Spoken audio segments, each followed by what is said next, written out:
محرم الحرام اسلامی سال کا پہلا مہینہ ہے اور اس کا 10واں دن یوم عاشورہ بہت فضیلت والا دن ہے۔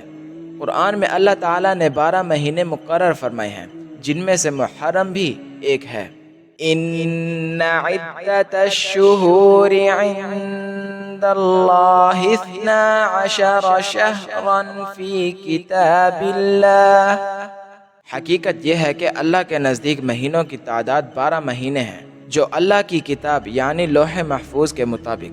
نبی کریم صلی اللہ علیہ وآلہ وسلم نے یوم عاشورہ کا روزہ رکھا اور ہمیں بھی اس کا حکم دیا۔ یہ روزہ ہمیں حضرت موسیٰ علیہ السلام کی سنت یاد دلاتا ہے جب اللہ نے ان کو فرعون سے نجات دی۔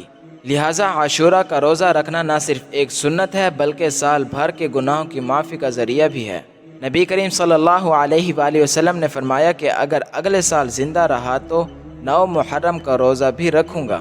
اسی لیے بہتر ہے کہ 9 اور 10 یا 10 اور 11 محرم کو روزے رکھے جائیں تاکہ یہود کی مشابہت نہ ہو۔ یوم عاشورہ کا روزہ صرف عبادت نہیں بلکہ شکر، صبر اور ایمان کی علامت ہے۔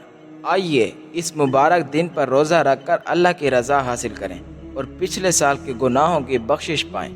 ویڈیو اچھی لگے اس کو لائک کریں اور کمنٹ میں اپنی رائے کا اظہار ضرور کیا کریں۔ جاتے جاتے ویڈیو کو شیئر اور چینل کو سبسکرائب ضرور کرتے جائیے گا۔